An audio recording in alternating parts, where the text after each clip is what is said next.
ඔයා දැනගෙන හිටියද ඔයා මේ ආශ්‍රය කරන ඔයාගේ යාලු එමත් නැත්තං ඔයාගේ ආශ්‍රය කරන පිරිසෙන් සමහරක් අය ඇත්තටම ඔයාගේ ලයිෆ් එක අපායක් කරන්න එමත් නැත්තං ඔයාගේ ලයිෆ් එක ඔයාට මාරම අන්කම්ෆර්ටබල් තැනක් කරන්න ඔයාගේ ලයිෆ් එක මාරම ස්ට්‍රෙස් ෆුල් ප්ලේස් එකක් කරන්න පුළුවන් කට්ටියක් කියලා ඔයා දැනන් හිටියද අද මේ එපිසෝඩ් එකෙන් කතා බහ කරනවා ඔයා වටේ ඉන්න ඔයා සමහර විට අයිඩෙන්ටිෆයි කරගෙන නැති ආකාර පහක මිනිස්සු ඔයාගේ ලයිෆ් එක ඔයාට අන්ප්ලෙසන්ට්ෆුල් ප්ලේස් එකක් කරන්න පුළුවන්.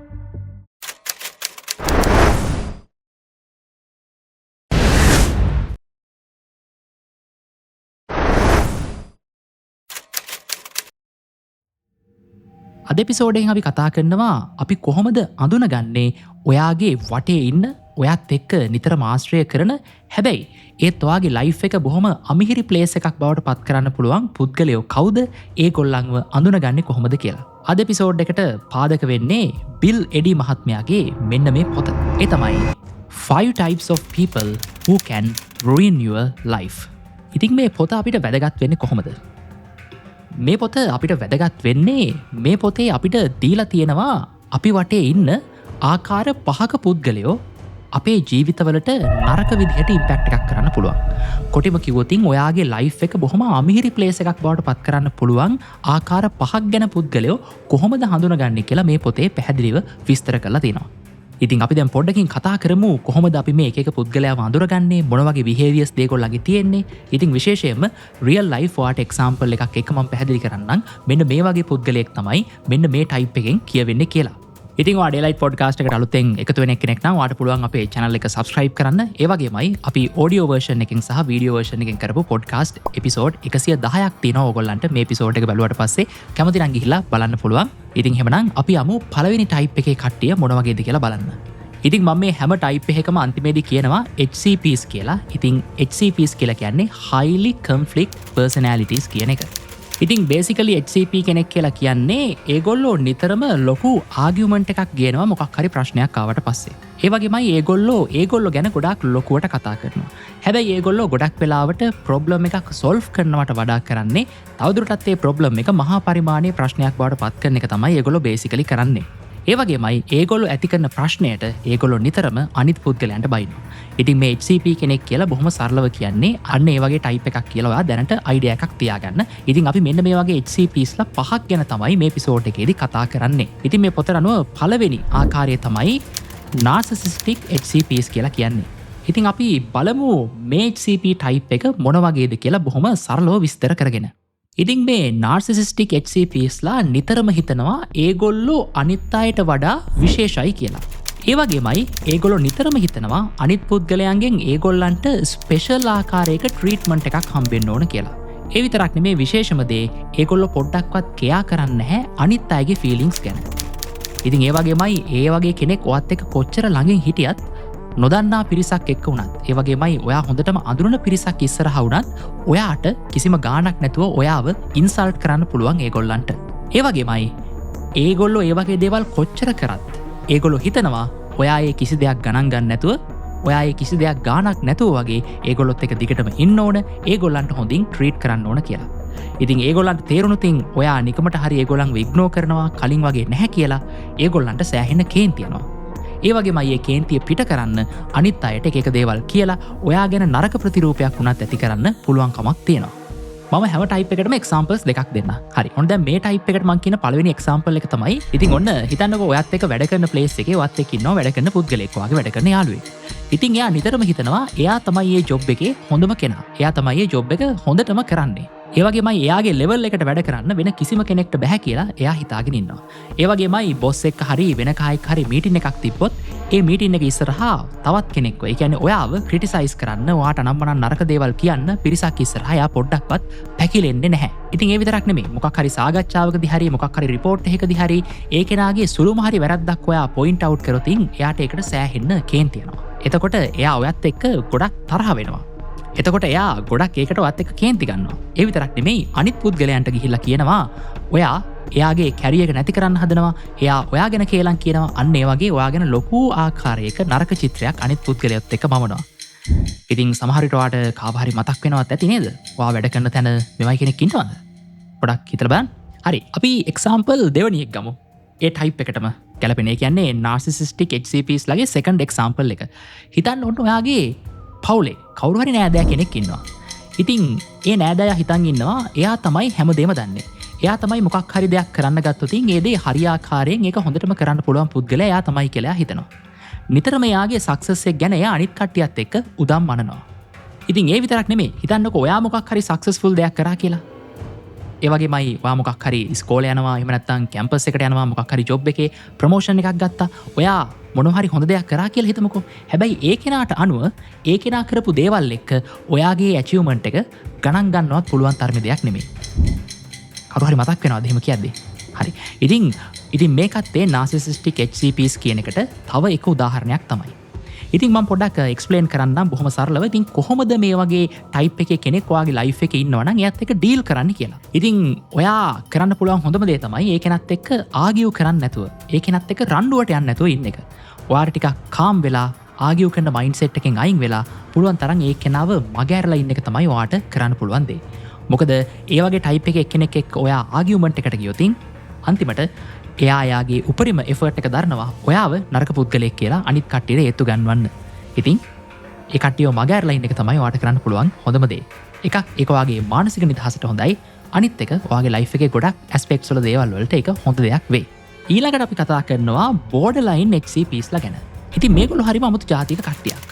මේගොල්ලෝ ඔයත් එක්ක එක වෙලාවකට මාරම ෆ්‍රෙන්ඩ්ලි විදිහට ඉන්නවා. ඒ කියන්නේ පණ උනක් දෙන්න ලෑස්ති ලෙවල් එකේ ගානට ඉන්නවා.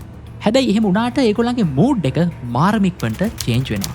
ඒ කියන්නේ එක වෙලාවකට ඔයත් එක්ක මාරම ෆ්‍රෙන්ඩ්ලි විදිහට ඉන්නවා. අනිත් වෙලාවට ඔයාව විවේචනය කර ඔයත් එක්ක ප්‍රශ්න ඇති කරගෙන ඔයාට සෑහෙන බනින් ලෙවල් එකකට ඒගොල්ලන්ට මාරු වෙන්න බොහොම පොඩි වෙලාවක් තමයි යන්නේ. ඉතින් සරලවම කිව්වොත් ඒගොල්ලෝ තනියම ඉන්න බයයි. ඒ කියන්නේ කවුරු හරි පිරිසක් එයාව මගහැරලා හිටියොත් ඒ කියන්නේ එයා හොන් වෙලා ඉඳී වගේ දෙයකට ගොඩක් බයයි ඒ පුද්ගලයෝ. ඉතින් අන්න ඒ නිසා තමයි ඒගොල්ලෝ ඒ වගේ හැසිරීමක් පෙන්눔 කරනවා කියලා කියන්නේ. ඒ කියන්නේ ඒ වගේ පුද්ගලයෙක් ඔයාගෙන් දකින්නේ එක්ක ඔයා හොඳයි. එහෙමත් නැත්නම් ඔයා නරකයි. අපි අර හරියටම කිව්වොත් කළු සුදු කියන දෙක විතරයි එයා දකින්නේ. එහෙම නැතුව අර මැද තියෙන ග්‍රේ ඒරියා එක එයාට පේන්නේ නැහැ. මොකද දැන් ඕන මිනිස්සෙක් ගත්තොත් එයා අපිට 100%ක් හොඳයි කියන්නත් බෑ 100%ක් නරකයි කියලා කියන්නත් බෑ. අතරමැදි අවස්ථාවක් තියෙනවනේ ඕනම දෙයක. ඒ කියන්නේ අපි රොබෝලා නෙමෙයිනේ අපි මිනිස්සු. ඉතින් ඒ නිසා කවදාවත් මිනිස්සුන්ගේ හැම හොඳ නරක කියලා සයිඩ් දෙකක් විතරක් නැහැ. නමුත් මේ වගේ කට්ටිය ගොඩක් වෙලාවට දකින්නේ ඔයාට තියෙන්නේ ඒ සයිඩ් දෙකයි. එක්ක ඔයා හොඳටම හොඳයි එහෙම නැත්නම් ඔයා නරකම නරකයි කියලා. ඒ කියන්නේ ඔයාව අන්ඩර්ස්ටෑන්ඩ් කරන්න පුළුවන් සිටුේෂන් එකක් මේ වගේ බිහේවියරල් ටයිප් එකක් තියෙන කෙනෙක්ට කොහෙත්ම නැහැ. ඒ වගේමයි අනිත් නරකම දේ තමයි බොහොම පොඩි දෙයක් වුණත් ඇති ඒගොල්ලන්ට ගොඩක් කේන්ති ගිහිල්ලා ඔයාගෙන් ඒ දෙයට පලිගන්න ලෙවල් එකට ඒගොල්ලන්ව හැරෙන්න ලොකු කාලයක් ගත වෙන්නේ නැහැ. හරි. borderline HCPs ලගේ පළවෙනි උදාහරණය තමයි හිතන්න ඔයාට ඉන්නවා හොඳ ෆ්‍රෙන්ඩ් කෙනෙක්. ඒ කියන්නේ ඔයත් එක්ක ඕනම දෙයක් ෂෙයා කරගන්න පුළුවන් ලෙවල් එකේ ෆ්‍රෙන්ඩ් කෙනෙක් ඉන්නවා. ඉතින් ඔන්න හිතන්න ඔයයි දවසක් කොහේ හරි යන්න ප්ලෑන් එකක් හදාගන්නවා. හැබැයි ඔයාට මොකක් හරි අසනීපයක් වෙලා හරි ඔයාගේ පුද්ගලික කාරණාවක් වෙලා හරි ඔයාගේ ඇඟට එච්චර හොඳ මූඩ් එකක් නැති හින්දා හරි එහෙමත් නැත්නම් ඔයා ස්ටඩි කරනකොට හරි එහෙම නැත්නම් ඔයාගේ රැකියා ස්ථානීය දෙයක් හින්දා හරි බිසි වෙලා ඔයාට ඒ ගමන යන්න බැරි වුණා කියලා හිතන්න. අන්න. එතකොට ඒ කෙනා එක අන්ඩර්ස්ටෑන්ඩ් කරගන්නව වෙනුවට ඔයාට එවනවා මැසේජ් එකක් ඔයා මං ගැන කෙයා කරන්නේ නැහැ. ඔයා ගැන විතරයි හිතන්නේ. ඇයි මට මෙහෙම කරේ? අන්න ඒ වගේ ඔයාට මැසේජ් එකක් එවයි අනිත් පැත්තට. එහෙම නැත්නම් ඔයාට කතා කරලා බණේ. ඊට පස්සේ කියයි අපි දෙන්නගේ යාළුකම් මෙතනින් එහාට ඉවරයි. මට තවදුරටත් ඔයාත් එක්ක ෆ්‍රෙන්ඩ් කෙනෙක්වත් වෙන්න අවශ්‍ය නැහැ කියලා. ඉතින් පොඩක් කල්පනා කරලා බලන්න ඔයාට ඒ වගේ කවුරු හරි යාළුවන්ව මතක් වෙනවද කියලා. එහෙමත් නැත්නම් ඔයාට පාර්ට්නර් කෙනෙක් ඉන්න පුළුවන් මේ විදිහේ. ඒ කියන්නේ ඔයත් එක්ක ගොඩක් ආදරෙන් ඉන්නවා. හැබැයි ඔයත් එක්ක ප්‍රශ්නයක් ඇති කරගන්න බොහොම සුළු මොහොතක් සහ බොහොම සුළු කාරණාවක් තමයි අවශ්‍ය වෙන්නේ යාට. ඒ කියන්නේ මොනවා හරි කන කෑමකට ප්‍රශ්නයක් ඇති කරගන්න පුළුවන්. එහෙමත් නැත්නම් අදින පළදින විදිහකට මොකක් හරි ප්‍රශ්නයක් ඇති කරගන්න පුළුවන්. ඊට පස්සේ කියනවා ඔයා මං ගැන කෙයා කරන්නේ නැහැ. ඔයා මට පොඩ්ඩක්වත් ආදරේ නැහැ. අපි මේක නවත්තලා බ්‍රේක් අප් වෙමු කියන ලෙවල් එකට එයාට යන්න බොහොම සුළු ටයිම් එකක් තමයි යන්නේ. ඉතින් දැන් මේක අහුවම ඔයාට සමහරට හිතෙනවා ඇති හැම පාර්ට්නර් මෙහෙමයිනේ කියලා. නෑ මේක එහෙම නැහැ. නමුත් මේක මේ එක්තරා විදිහක විශේෂ ආකාරයක බිහේවියරල් ටයිප් එකක් තමයි. ඉතින් අනිත් කාරණාව තමයි අපි දැන් අනිත් ඉතුරු ආකාර තුනක් කතා කරන්න කලින් ඉතින් මේ පොත ලියපු කෙනාට මේ කියන දේවල් සම්බන්ධයෙන් ගොඩක් හොඳ නොලෙජ් එකක් තියෙනවා. ඒ වගේමයි මේ පොතේ ගොඩක් කම්ප්ලෙක්ස් විදිහට තමයි මේ හැම කාරණාවක්ම විස්තර කරලා තියෙන්නේ. ඉතින් මේ පොතේ කියන විදිහට ගොඩක් ඩීටේල්ස් තියෙනවා. ඒ කියන්නේ මේ කියන ආකාරයේ ටයිප්ස් වලට 10% වගේ පොපියුලේෂන් එකක් තමයි අයත් වෙන්නේ කියලා. ඉතින් ඒවගේමයි කාන්තාවන්ගෙන්නම් කොච්චර පිරිසක් මෙහම ප්‍රසන්ටේජ් එකක් තියෙන පුළුවන්ද පිරිම් පාර්ශවයනම් කොච්චරක් තියෙන පුළුවන්ද ඒවගේමයි මේක කන්ට්‍රී සනෝ වෙනස් වෙන පුළුවන් ඒවගේමයි මේක මොනවගේ නියදයක් අරගෙනද කරලා තියෙන්නේ ඉතින් මේ වගේ වාට සංඛ්‍යාත්මක විස්තරත් බලාගන්න පුළුවන් වා මේ පොත අරගෙන පරිහරණය කරොතින් නමුත් මේ එපිසෝඩ් එකේ මම උත්සාහ කරන්නේ බොහොම සරලව මේ තියෙන දේ ඔයගොල්ලන්ට තේරෙන විදිහට කියලා දෙන්නයි ඉතින් ඒ හින්දා මම මේ වගේ ගොඩක් කම්ප්ලෙක්ස් දේවල් මේ එපිසෝඩ් එකේදී පොඩ්ඩක්වත් කතා කරන්නේ නැහැ නමුත් ඔයාලට මේ ගැන වැඩිදුර ඉගෙන ගන්න ආස නම් ඔයාලට පුළුවන් මේ පොත අරගෙන කියවන්න එහෙමත් නැත්නම් ඔයාලට පුළුවන් ඔඩියෝ බුක් එක අරගෙන මේ පොත අහලා බලන්න. ඉතින් ඒ වගේමයි මේකේ තියෙන මේ ලක්ෂණ එකක් දෙකක් කවුරු හරි ඔයා දන්න කෙනෙක්ට තිබ්බා කියලා ඔයාට බෑ ඒකේ නම ලේබල් කරන්න. ඔයා මෙන්න මේ වගේ ටයිප් එකේ කෙනෙක් මං වාගෙන් ඈත් වෙලා ඉන්න ඕන කියලා මිනිස්සුන් එහෙම ලේබල් කරන්න යන්න එපා. ඉතින් ඔයාට හිතෙනවා නම් මෙන්න මේ වගේ දේවල් තියෙන මිනිස්සු මගෙත් එක්ක ඉන්නවා කියලා. ඉතින් ඔයා පොඩ්ඩක් පරිස්සම් වෙලා ඉන්න ඕන ඒ වගේ කට්ටියගෙන්. හරි. ඉතින් ඔයාට මේ borderline HCP කෙනෙක් ඉන්නවා නම් ඔයා ආශ්‍රය කරන. ඉතින් ඔයාට කරන්න පුළුවන් හොඳම දේ තමයි එයාත් එක්ක ආගියුමන්ට් එකට යන්න එපා කියන එක. මොකද ඔයා කොච්චර ආගියුමන්ට් එකට ගිහිල්ලා ඒ කෙනාට දෙයක් පැහැදිලි කරන්න හැදුවත් ඒක යාට තේරුම් ගන්න බෑ. ඒකේ කෙනාගේ හැටි. ඔයා ඒකට උත්සාහ කරන්න එපා. ඔයාගේ ටයිම් එක ඒකට වේස්ට් කරන්න එපා. ඔයා කොච්චර උත්සාහයක් දරුවත් ඒක සක්සස් වෙන්නේ නැහැ. ඒ නිසා ඔයාට කරන්න පුළුවන් හොඳම දේ තමයි එයාට කැමති දෙයක් කියන්න දීලා ඔයාගේ පැත්තෙන් ඔයා නිශ්ශබ්ද වෙන්න. ඔයාගේ පැත්තෙන් ඔයා නිශ්ශබ්ද විඳලා ඒ කෙනාට පොඩ්ඩක් කාම් ඩවුන් වෙන්න පොඩි ටයිම් එකක් දීලා ඊට පස්සේ ඔයාට පුළුවන් වෙච්ච දේ පැහැදිලි කරලා ඒ කෙනාට ඒක පොඩ්ඩක් තේරුම් කරලා දෙන්න. අමාරු වෙයි හැබැයි ඔයාට පුළුවන් තේරුම් කරලා දෙන්න. ඊට පස්සේ ආකාරය ඔයා සමහර විට අහලත් ඇති අපි ඒගොල්ලන්ට කියන්නේ anti social HCPs ලා කියලා. එහෙම නැත්නම් අපි මේගොල්ලන්ට කියනවා sociopathic කට්ටිය කියලා. ඉතින් මේ කට්ටිය හරිම dramatic කට්ටිය. ඒ කියන්නේ ඒ වගේ කෙනෙක්ව දැක්කහම ඔයාට එයාගේ හොඳ පර්සනැලිටි එකක් පේනවා. එයා කතා බහ කරන විදිහ, එයා දේවල් ඉදිරිපත් කරන විදිහ, ඔයාට ඒ දිහා බලන් ඉන්නකොට ඔයාට ඒ පුද්ගලයා ගැන හොඳ පැහැදීමක් ඇති වෙනවා. හැබැයි ඒ පුද්ගලයා නිතරම ඔයාට වෙලා දේවල් කියන්නේ, ඔයාත් එක්ක කතා බහ කරන්නේ, ඔයාව අගය කරන්නේ, ඔයාව රවට්ට ගන්න අරමුණින්. ඒ වගේමයි එයාට අවශ්‍ය දෙයක් තව කෙනෙක්ගෙන් ලබා ගන්න ඒ පුද්ගලයන්ට තව කෙනෙක්ට බොරු කිව්වා කියලා, තව කෙනෙක්ට රිද්දුවා කියලා, තව කෙනෙක්ගෙන් දේවල් හොරකම් කරා කියලා කිසිම පසුතැවීමක් හෝ ඒ ගැන කිසිම ෆීලිං එකක්වත් ඒගොල්ලන්ට නැහැ. ඒගොල්ලෝ Tamanට අවශ්‍ය දේ කරගන්න ඕනම දෙයක් කරන විදිහේ පුද්ගලයෝ. ඒ කියන්නේ ඒගොල්ලන්ට අවශ්‍ය දෙයක් කරගන්න සරලවම කිව්වොත් සංස්කෘතියේ සදාචාරයේ තියෙන රූල්ස් හෝ එහෙමත් නැත්නම් නීතිමය පද්ධතියේ තියෙන ලෝස් බ්‍රේක් කරන්න ඒගොල්ලෝ දෙපාරක් හිතන්නේ නැහැ. ඒගොල්ලන්ට ඒ ගැන කිසිම වොරිවීමක් නැහැ. හිතන්න ඕන ඔයාට ස්ට්‍රේන්ජ් පුද්ගලයෙක් මුණ ගැහෙනවා. හැබැයි යා කතා කරන විදිහ, ඔයත් එක්ක ලයිෆ් එකේ දේවල් බෙදා ගන්න විදිහට ඔයාට හැඟෙනවා මේ පුද්ගලයා මම ගොඩක් කාලයක් තිස්සේ දැනන් හිටපු කෙනෙක් වගේ. මගේම සහෝදරයෙක් වගේ. මගේ හොඳ යහළුවෙක් වගේ. ඊට පස්සේ ඒ කෙනා තව ටික කාලයක් ඔයත් එක්ක දේවල් කතා බහ කරලා දේවල් ෂෙයා කරගන්නවා. ඊට පස්සේ ගොඩක් වෙලාවට මේ පුද්ගලයා එයාට වෙච්ච ප්‍රශ්නයක් තමයි ඔයත් එක්ක ෂෙයා කරගන්නේ. එයාගේ ජොබ් එකේ මොකක් හරි ප්‍රශ්නයක් තිබ්බා. එයාගේ රිලේෂන්ෂිප් එකේ මොකක් හරි ප්‍රශ්නයක් තියෙනවා. එයා හරිම ආර්ථික අපහසුතාවයකින් ඉන්නේ. ඉතින් එතකොට අන්න ඒ වගේ දේවල් කියලා ඔයාට මේ පුද්ගලයා ගැන අනුකම්පාවක්, දුකක් ඇති වෙන ලෙවල් එකට වෙනකන් ඔයාට දේවල් කියනවා. කියලා ඉවර වෙලා ඒ පුද්ගලයාගේ ප්‍රශ්නයට උදව් කරන්න කියලා හිතන්න ඔයාගෙන් ඉල්ල ගන්නවා මුදල්. මට පොඩ්ඩක් මේ උදව්ව කරන්න, මට මේ වෙලාවේ මුදලක් දෙන්න. මම මේක හරියට හදාගත්තට පස්සේ මම ඔයාට අනිවාර්යයෙන්ම මේක අපහු රීපේ කරන්නම් කියලා ඔයාගෙන් මුදලක් ඉල්ල ගන්නවා. ඊට පස්සේ ඔයාට කාලයක් ගියාම දැනගන්න ලැබෙනවා ඒ පුද්ගලයා ඔයාට බොරුවක් තමයි කියලා තියන්නේ. ඔයාට කියපු දේවල් වලින් භාගයට භාගයක්ම බොරු. ඇත්තට මේ පුද්ගලයාට එහෙම දේවල් සිද්ධ වෙලත් නැහැ. හැබැයි අන්තිමට ඔයාට ඒ පුද්ගලයාත් එක්ක මැසේජ් එකක්වත් කතා කරන්නවත් ඒ පුද්ගලයා හොයාගන්නත් නැහැ. ඔයාගේ සල්ලිත් ඔයාට හම්බෙන්නේ නැහැ. මේ හැම දෙයත් එක්කම එයා ඩිසැපියර් වෙලා ගිහිල්ලා. මේ එපිසෝඩ් එක ගන්න සමහර අයට මේ වගේ අත්දැකීම් ඇති. මං කියන්නේ මේ එපිසෝඩ් එක බොහොම සුළු පිරිසක් නේ අහන්නේ. උපරිම උනොතින් views නේද? 500ක් 600ක් ඊටත් අඩුවෙන් ප්‍රමාණයක් තමයි එන්නේ. ඉතින් ඒ වගේමයි මේ එපිසෝඩ් එකේ මේ කොටස අහන්න තරම් මේක එක දිගට අහන් ඉන්නේ බොහොම සුළු පිරිසක්. ඔව් ඒත් පොඩි percentage එකක් තියෙනවා ඔයාටත් මේ වගේ පුද්ගලයෙක්ව හම්බෙලා තියෙන ඔයාගේ ලයිෆ් එකේ. දෙවෙනි එක්සැම්පල් එක. හිතන්නකෝ ඔයාගේ බිස්නස් එකේ ඉන්නවා ඔයාගේ බිස්නස් පාර්ට්නර් කෙනෙක්. ඉතින් ඒ බිස්නස් පාර්ට්නර් ඉන්වෙස්ටර්ස්ලාට ගිහිල්ලා කියනවා මේ කම්පැනි එක හොඳට දුවනවා. ඒ වගේමයි බොරු මොනවා හරි රිපෝට්ස් එකක් පෙන්නලා මේ කම්පැනි එක හොඳට දුවනවා වගේ දේවල් ඉන්වෙස්ටර්ස්ලාට ඒත්තු ගන්වනවා. ඒත්තු ගන්වලා ඉන්වෙස්ටර්ස්ලාගෙන් කම්පැනි එකට මුදල් ගන්නවා. හැබැයි මේ මුදල් අරගෙන එයා ටික දවසකින් අතුරුදහන් වෙලා යනවා කම්පැනි එකේ ඉතුරු කට්ටියට ඒ මෙස් එකත් එක්ක ඩීල් කරන්න තියලා. ඉතින් මෙන්න මේ වගේ කට්ටියට තමයි අපි බේසිකලි මේ ඇන්ටයි සෝෂල් කට්ටිය එහෙමත් නැත්නම් සෝසියෝපැතික් කට්ටිය කියලා කියන්නේ. ඒ කියන්නේ එයාගේ පරමාර්ථය වෙනුවෙන් ඔයාගේ මොකක් හරි දෙයක් ලබා ගත්තා. ඊට පස්සේ ඒ කෙනා ඩිසැපියර් වෙලා ගියා. ආයිමත් ඔයාලට යත් එක ඩීල් කරන්න හම්බෙන්නේ බොහොම කලාතුරකින් තමයි. ඉතින් මේ වගේ කෙනෙක් කොහොමද ඩීල් කරන්නේ කොහොමද? ඉතින් ගොඩක් දුරට වාට මේ ටයිප් එකෙන් හම්බෙන්නේ ස්ට්‍රේන්ජර් කෙනෙක්. ඉතින් විශේෂයෙන්ම ස්ට්‍රේන්ජර් කෙනෙක්ව ට්‍රස්ට් කරන්න කලින් ඒ පුද්ගලයා මොන වගේද කියලා පොඩි බෑග්ග්‍රවුන්ඩ් චෙක් එකක් කරලා බලන්න. මොකද නිතරම වාට පේනවා නම් කවුරු හරි පුද්ගලයෙක් හරිම පර්ෆෙක්ට් කියලා ඒ පුද්ගලයාගේ මොකක් හරි ප්‍රශ්නයක් තියෙන්න ලොකු සම්භාවිතාවක් තියෙනවා. ඉතින් ඒ නිසා විශේෂයෙන් මේ වගේ පුද්ගලයෙක් තමන්ගේ ජීවිතේ රහසක් ගැන හෝ තමන්ගේ මුදල් සම්බන්ධයෙන් ඒ වගේ පුද්ගලයෙකු විශ්වාස කරන්න කලින් ඉතින් ගොඩක් හොයලා බලන්න. විශේෂයෙන් මේ පුද්ගලයා වාට කම්ප්ලීට්ලි ස්ට්‍රේන්ජර් කෙනෙක් නම්, ඒ කියන්නේ වාට ආගන්තුකයෙක් නම් විශේෂයෙන් මේ පුද්ගලයාව ට්‍රස්ට් කරන්න කලින් ඒ පුද්ගලයා ගැන හොයලා බලන්න. හරි, ඊට පස්සේ ඉන්නවා පැරානොයිඩ් HCPsලා. ඉතින් මේගොල්ලන්ගේ විදිහ තමයි මේගොල්ලෝ පොඩි දෙයකටත් බය වෙනවා. ඒ මොකද ඒ කිව්වේ නේද? ඒ වගේ කට්ටිය නිතරම හිතන්නේ අනිත් මිනිස්සු මොන දේ කරන්නේ එයාට ගැටලුවක් ඇති කරන්න කියලා. ඒ කියන්නේ එයාට එවිඩන්ස් එකක්වත් කිසිම දෙයක් නැහැ අනිත් මිනිස්සු මොනවා හරි දෙයක් ප්ලෑන් කරලා ඒ පුද්ගලයාට කරදරයක් කරන්න ඒ වගේ දෙයක් තමයි කරන්න හදන්නේ කියන්න කිසිම එවිඩන්ස් එකක්වත් නැහැ.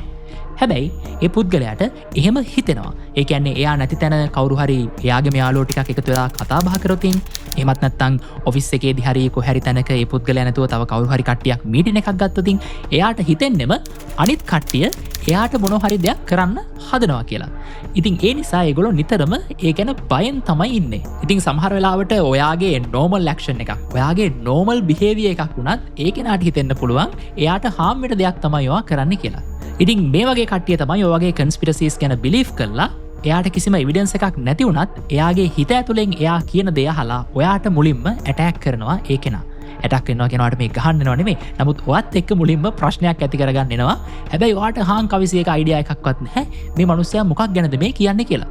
ඔයා කන්ෆියුස් වෙලා බලන් ඉන්නවා. ඒ වගේමයි එහෙම නැත්නම් අනිත් මිනිස්සුත් සමහර විට ඔයා ගැන වැරදිට හිතන්න පුළුවන්. එයා ඔයාට වාචිකව හරි එහෙම නැත්නම් තව කට්ටියක් එක්ක එකතු වෙලා මොනවා හරි දේවල් කියලා හරි ඔයාට ඒ විදිහට ඇටැක් කරනවා නම් අනිත් මිනිස්සුත් ඔයා ගැන වැරදිට හිතන්න පුළුවන්. නමුත් අන්තිම මොහොත වෙනකන් ඔයා කන්ෆියුස් වෙලා ඉන්නේ මේ මිනිස්සයා මොකක්ද මට මේ කියන්නේ කියලා. ඉතින් හැබැයි මේ පුද්ගලයාගේ පැත්තෙන් ගත්තාම ඇත්තටම මේ පුද්ගලයා එයාගේම හිතෙන් හදාගත්ත දෙයට බය වෙලා එයාව ආරක්ෂා කරගන්නවා කියන මයින්ඩ්සෙට් එකෙන් තමයි ඔයාට ඒ දේ කරන්නේ. ඉතින් ඒ නිසා මේ පුද්ගලයාගේ පැත්තෙන් එයා ගැන වැරද්දක් දකින්නේ නැහැ. ඉතින් ඒ වගේමයි ඒ වගේ පුද්ගලයෙක්ට නැහැ අපි මේ ඔයාට හාම් කරන්න නෙමෙයි මේ දේ කරන්නේ මේක මේ සාමාන්‍ය දෙයක් කියලා කොච්චර කිව්වත් ඒ පුද්ගලයා ඒක තේරුම් ගන්නෙත් නැහැ. ඒ කියන්නේ යාට ඒක බේසිකලි අපිට ඒත්තු ගන්නන්න පුළුවන් කමක් නැහැ.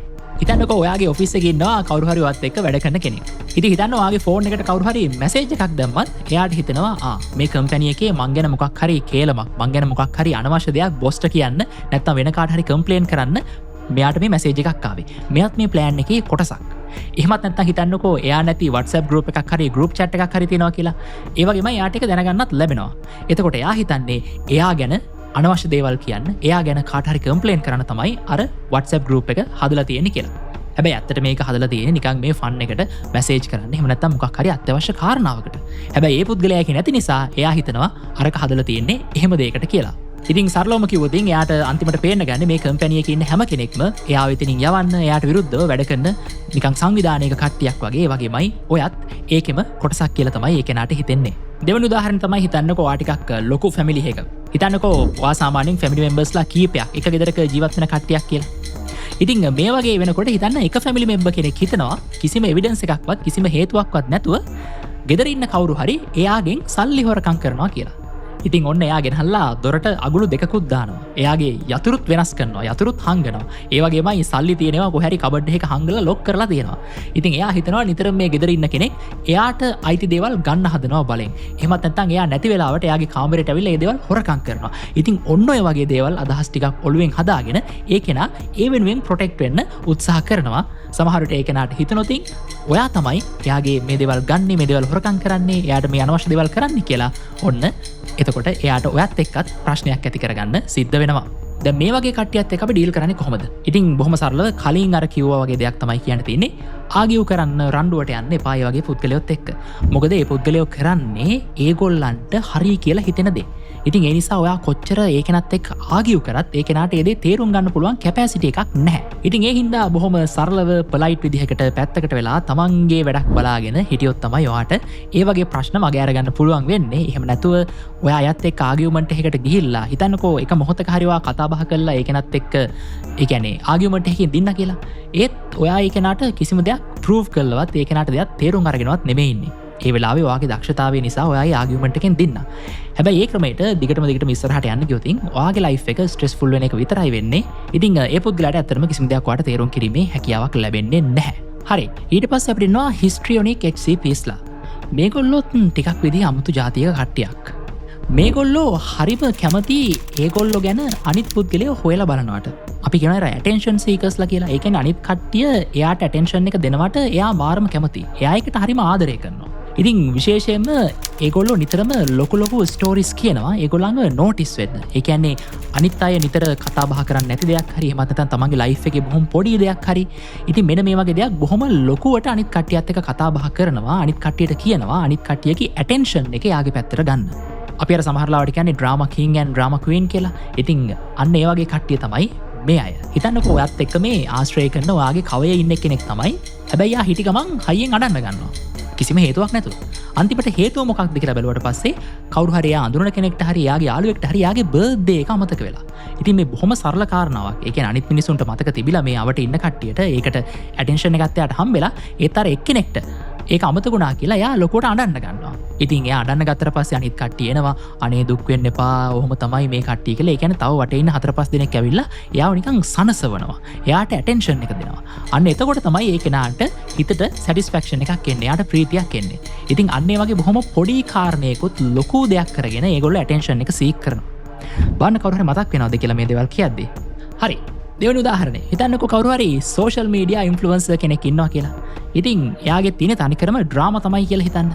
ඒ කියන්නේ එයා ගොඩක් ඩ්‍රැමැටික් ස්ටෝරීස් පෝස්ට් කරනවා. ඒ කියන්නේ එයාට මොනවා හරි ස්පෙෂල් ටැලන්ට්ස් තියෙනවා වගේ දෙයක් අනිත් කට්ටියට කියනවා. එතන අනිත් කට්ටිය කතා වෙනවානේ ආනේ මෙයාට මෙහෙම දෙයක් තියෙනවද මේක ඇත්ත වෙන්න පුළුවන්ද? ඒ කියන්නේ එයාට අනිත් කට්ටියගේ ඇටෙන්ෂන් එක හම්බ වෙනවා. එහෙමත් නැත්නම් එයා බොරුවට කියනවා මට මෙහෙම කෙනෙක්ගෙන් ත්‍රෙට් එකක් තියෙනවා. ඒ කියන්නේ ඇත්තටම එයා ඇටැක් කරන පුද්ගලයා දන්නේ නැහැ මෙයා එහෙම එකක් තියෙනවද කියලාත්. ඒ කියන්නේ නිර්දෝෂී පුද්ගලෙක් වෙන්නත් පුළුවන් එයා. ඉතින් නමුත් එයාගේ ඔඩියන්ස් එකට එයා කියනවා මට මෙහෙම ප්‍රශ්න තියෙනවා මට මෙහෙම තර්ජන තියෙනවා මට මේ වගේ කට්ටිය මෙහෙම කරනවා කියලා. එතකොට ඒ සෝෂල් මීඩියා ඉන්ෆ්ලුවෙන්සර් ගැන අනිත් කට්ටිය කතා වෙනවා. ආනේ මෙයාට මෙහෙම වෙලානේ මෙහෙම ප්‍රශ්නයක් වෙලානේ. අන්න එතකොට අනිත් කට්ටියගේ ඇටෙන්ෂන් එක එනකොට එයාට හරිම සැටිස්ෆැක්ෂන් එකක් තියෙනවා එයාගේ පැත්තෙන්. ඉතින් අනිත් පැත්තෙන් එයාගේ මාකටිං පැත්තක් තියෙනවා. ඒ කියන්නේ ලයික්ස්, views, followers ලා කමෙන්ට්ස් එහෙම ගන්නත් ඒක එක ප්ලෑන් එකක් තමයි. නමුත් අනිත් පැත්තෙන් අපි වක්‍රාකාරව ගත්තට පස්සේ එයා එකකින් පුද්ගලිකව සැටිස්ෆැක්ෂන් එකකුත් විඳිනවා. ඉතින් මේ වගේ කට්ටියත් එක්ක කොහොමද ඩීල් කරන්නේ? ඉතින් සරලවම කියන්න තියෙන්නේ ඒගොල්ලන්ගේ ඩ්‍රාමා එක ෆීඩ් කරන්න යන්න එපා. ඒ කියන්නේ අර ඇවිලෙන ගින්නට පිදුරු දාන්න යන්න එපා. මේ උදාහරණේ හරියටම හරිද කියන්න මන් දන්නේ නැහැ. හරි කොහොමවත් ඒගොල්ලන්ගේ ඒ ඩ්‍රාමා එක ෆීඩ් කරන්න යන්න එපා. පුළුවන් තරම් කාම් විදිහට ඉන්න. ඒ කියන්නේ ප්‍රශ්නය දිහා ඒගොල්ලෝ මේ කරන දේ දිහා විවෘත මනසකින් බලන්න. ඒ කියන්නේ ඒගොල්ලෝ කියන දේ හරිමයි, මේ දේ මෙහෙමමයි කියලා හිතාගෙන ඔයා ඒක දිහා බැලුවොතින් ඔයාටත් එතනින් එහාට ලෝකයේ මුකුත් පේන්නේ නැහැ. ඒ නිසා පුළුවන් තරම් කවුරු හරි මොකක් හරි කාරණාවක් ඉදිරිපත් කරනවා නම් ඒ දිහා විවෘත මනසකින් බලන්න. ඉමෝෂන් වලට වහල් වෙන්න එපා. ෆැක්ට්ස් ගැන විතරක් අවධානය යොමු කරන්න. එතකොට ඔයාට පුළුවන් ඇත්තට මේ පුද්ගලයා මේ කරන්නේ හරි දෙයක්ද වැරදි දෙයක්ද කියලා වාගේ තර්කානුකූල බුද්ධියෙන් හිතලා බලන්න. ඉතින් අන්න එහෙම තමයි ඔයා ඒ වගේ පුද්ගලයෙක් එක්ක වැඩ කරන්න ඕන. ඉතින් ඔන්න ඔය ටයිප්ස් පහ තමයි අද අපි මේ එපිසෝඩ් එකෙන් කතා කරන්නේ. ඉතින් මම ආයෙමත් කියන්නම් ඔයාට කවුරු හරි කෙනෙක් ඉන්නවා නම් ඔයාගේ ලයිෆ් එකේ මේ જાතිය මේ බිහේවියර්ස් තියෙන ඔයාට ඒක නම HCP කෙනෙක් කියලා ලේබල් කරන්න බෑ. මොකද ඔයාට ඒ සම්බන්ධයෙන් ක්වොලිෆිකේෂන් එකක් නැහැනේ. ඔයා සයිකියාට්‍රි කෙනෙක්වත් ඔයාට සයිකොලොජි සම්බන්ධයෙන් මේ වගේ බිහේවියරල් සම්බන්ධයෙන් ඔයාට අවබෝධයක් තියෙන ඔයාට ඒ සම්බන්ධයෙන් දැනුවත් භාවයක් තියෙන කෙනෙක් නෙමෙයි. ඒ නිසා ඔයාට කවවත් ලේබල් කරන්න යන්න බෑ. ඉතින් ඔයාට පුළුවන් ඔයාගේ වටේ කවුරු හරි මේවට සමාන ලක්ෂණ තියෙන කෙනෙක් ඉන්නවා නම් ඇත්තටම ඔයාට ඒ පුද්ගලයා වදයක් වෙලා නම් තියෙන්නේ. ඔයාට පුළුවන් සමහර විට මේ පුද්ගලයා මෙන්න මේ ටයිප් එකේ කෙනෙක් වෙන්න පුළුවන් කියලා ඔයාට පුළුවන් එයාව මගහැරලා ඔයාගේ ලයිෆ් එක ඉස්සරහට ගෙනියන්න. එතකොට ඔයාට පුළුවන් මේ જાතිය ටයිප් පහෙන් මොන ආකාරයේ පුද්ගලයෙක් ඔයාගේ ලයිෆ් එකේ වටේ හිටියත් එයාව ඔයාගේ ලයිෆ් එකට ස්ට්‍රෙස් එකක් ප්‍රශ්නයක් කරගන්න නැතුව ඔයාගේ ලයිෆ් ජර්නි එක ඉස්සරහට යන්න. එහෙම නැතුව මේකේ අරමුණ තව කෙනෙක්ට මෙයා මේ වගේ කෙනෙක් මෙයා මේ වගේ කෙනෙක් කියලා ලේබල් ගහලා කවවත් අපහසුතාවයට පත් කරන එක නෙමෙයි. ඔයාගේ ලයිෆ් එකේ ඔයාට මේ වගේ ප්‍රශ්න ඇති කරන කවුරු හරි ඉන්නවා නම් ඔයාට ගැටලුවක් වෙලා තියෙන කට්ටිය ඉන්නවා නම් සමහර වෙලට පොසිබිලිටි එකක් තියෙනවා ඒ කෙනා මෙන්න මේ වගේ HCP කෙනෙක් වෙන්න. ඉතින් එහෙමනම් ඔයාට පුළුවන් ඒ කෙනාව මගහැරලා ඔයාගේ ලයිෆ් එකේ ගමන යන්න. අවශ්‍ය වෙන දෙයක් තේරුම් අරගෙන බුද්ධිමත් විදිහට ඔයාගේ ලයිෆ් එකේ දේවල් ටික ෆලෝ කරගෙන යන එකයි. හරි එහෙනම් thank you අන්තිම වෙනකම් මේ එපිසෝඩ් එක ඇහුවා නම් බොහොම වෙලාවට 4-5 දිනෙත් තමයි අන්තිමට මේ මොහොත වෙනකම් මේ එපිසෝඩ් එක අහන්නේ. ඒක මට ෂුවර්. එහෙනම් ඔයයි හැමදාම මගේ එපිසෝඩ් එකක් අන්තිම වෙනකන් අහන කෙනෙක් වෙන්න ඇති. ඉතින් thank you මේ එපිසෝඩ් එකත් ඇහුවට. එහෙනම් ඔයාලට මේක හොඳයි කියලා හිතනවා නම් like එකක් දාන්න, share කරන්න, ඔයාගේ අදහස comment එකක් දාන්න පල්ලෙහෙන්. සමහර විට ඔයා මේ පොත මීට කලින් කියවලා තියෙන්න පුළුවන්. ඒ වගේමයි ඔයාට මේ පොතේ තියෙන මේ දේවල් ගැන වෙනම කියවීමක් ඇති. ඉතින් එහෙම දෙයක් තියෙනවා නම් මටත් ඒක දැනගන්න පල්ලෙහා comment section එකෙන් comment එකක් දාන්න. අපි එහෙනම් අලුත් එපිසෝඩ් එකකින් ඉක්මනට හම්බෙමු.